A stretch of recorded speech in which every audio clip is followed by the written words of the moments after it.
Hola y bienvenidos a otra edición del análisis del mercado para hoy, 22 de mayo de 2024. Yo soy Giovanni Betancourt, analista, educador y operador con Vantage Markets, y esto es una grabación previa a la apertura de la sesión de Estados Unidos. Hoy los participantes del mercado están esperando las actas de la última reunión de política monetaria de la Reserva Federal para evaluar qué tan cerca está el Banco Central de reducir los costos de endeudamiento, así como un informe de ganancias del líder en inteligencia artificial, Nvidia. Igualmente tendremos los datos de los inventarios de petróleo de Estados Unidos, también se publicarán. Se estima que esa cifra es de negativo 2.400 millones de barriles en comparación con la cifra de negativo 2.508 millones de la semana pasada. Esto podría generar volatilidad en el mercado energético, ya que se puede suponer que hay menos oferta en el mercado.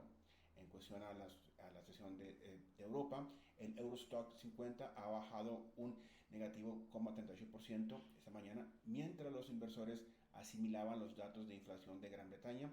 Las acciones de automóviles lideraron las caídas el miércoles tras un informe sobre posibles aranceles chinos a los automóviles importados. La Oficina de Estadísticas Nacionales informó el miércoles que la tasa de inflación anual de Gran Bretaña se desaceleró menos de lo esperado en abril, lo que potencialmente podría retrasar los recortes de las tasas de interés por parte del Banco de Inglaterra. Al otro lado, en Asia, los mercados bursátiles cerraron hoy de manera mixta. El índice compuesto de Shanghái de China cerró con un alza del positivo 0,02% apenas, y el índice bursátil Nikkei 225 de Japón cerró con una baja del negativo 0,85%. Vamos a ver entonces qué podemos especular para la fluctuación en la sesión de Estados Unidos del día de hoy. Nasdaq espera obviamente este reporte de Nvidia. Si Nvidia obviamente alumbra y gana con las expectativas, pudiésemos ver obviamente un repunte fuerte en el índice hacia el alza.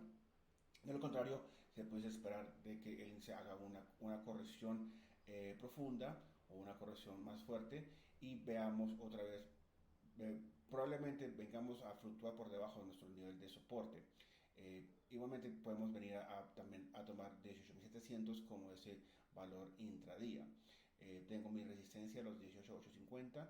Igualmente alguna fluctuación más fuerte de acá arriba debería ser tomada también con un granito de arena, ya que no mucha probabilidad de que vengan a hablar más de lo que ya ha salido en cuestión lo que Nvidia tiene para la inteligencia artificial. Apple es la que está como atrasada en esa cuestión.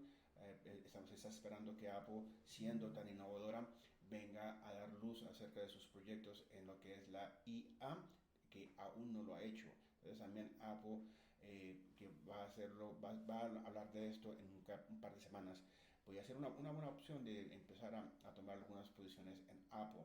Entonces por ahora estaríamos mixtos en lo que es la apertura para Nasdaq. Para la apertura del señor S&P 500 estamos más bien planos, estamos más bien en un rango lateral. Esto es un gran setup para una posición de breakout, una operativa de breakout. Puede hacer alza, como bien puede continuar hacia la baja.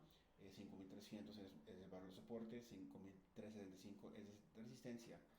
En cuestión a lo que es el Dow Jones, bueno, en sí, varias compañías aún faltan por reportar. Él está transando por debajo de ese valor histórico de 40.000. Vamos a ver si logra recuperarse y volver a ese valor y sostenerse por encima de él al final de la sesión.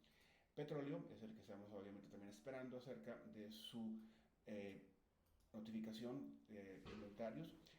Por ahora se puede especular que la noticia, como era negativa, pudo haber traído la volatilidad hacia la baja el mercado.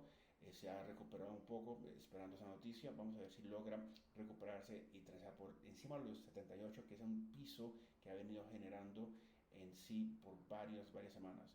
Entonces este es el valor a volver a sumar su cabeza por encima de él para sostenerse por encima de los 78.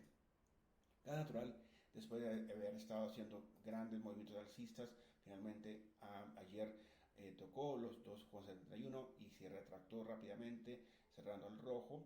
Hoy hemos abierto con un gap alcista pequeño que ha sido cerrado.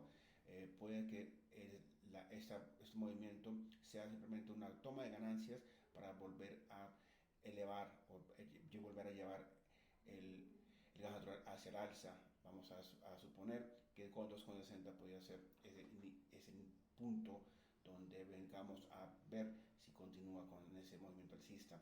Lo contrario, 2,50 sería nuestro soporte. Oro después de lograr un alto histórico de 2.454 en lo que fue el lunes, se ha retractado fuertemente también. Igualmente, 2.400 aparentemente es un buen piso para el soporte. Se ha retractado, ha rebotado cerca de este valor hacia el alza. Vamos a ver si hoy continúa con esta recuperación y vuelve y fluctúa hacia alcanzar o revisitar el alto que hizo ayer. Plata, hay mucha retórica en plata. Se puede especular que plata puede llegar a los $50 de aquí al fin de año. Estamos en un territorio de sobrecomprado, entonces una corrección un poco más profunda hacia los $31 puede ser también especulada y ahí obviamente volver a ir hacia el alza. Vamos a poner, si bien aquí hemos creado un doble techo, vamos a poner nuestro nivel de resistencia justamente ahí, en ese doble techo. Cobre, bueno, cobre después de llegar a los $5 se ha hecho una más profunda corrección. Esta corrección vamos a ver si nos llega hacia el doble fondo, doble piso que creó la semana pasada y aquí volverá a rebotar. Entonces vendiendo cobre en la sesión de la mañana. Bitcoin, bueno, Bitcoin ayer tuvo una buena fluctuación alcista, pero rápidamente se retractó también, cerrando a alza. Hoy estamos básicamente planos, esperando más noticias acerca de lo que va a suceder en el mundo de las criptomonedas. Por ahora estaría simplemente viendo la fluctuación, esperando que salga de este rango lateral que se encuentra. Las divisas vienen con un poquito, el euro por lo menos viene un poquito más hacia la baja. Se espera que se sostenga norte de 1,08 y vuelva a fluctuar norte de 1,0850 para el euro. La libra esterlina, después de esas noticias, igualmente tuvo una fluctuación fuerte hacia el alza. Se ha retractado, pero se ve que está sosteniendo el norte de 1,27. Vamos a esperar que eso suceda. El RSI se encuentra un poco más cercano a ser sobrecomprado. El dólar index es el que va igualmente a poner más presión en los metales y las divisas si continúa con su recuperamiento después de haber tenido varios días la semana pasada hacia la baja y esta fuerte sesión hacia la baja. Ha rebotado de 1,03,900 hacia el alza y bueno, vamos a ver si ahora se sostiene alrededor de los 1,04,700 para darnos un nivel de soporte. De lo contrario, si continúa subiendo, vamos a ver si hay una presión más fuerte en lo que es en las divisas y los metales. Es todo por hoy. Les deseo un fantástico día y hasta mañana.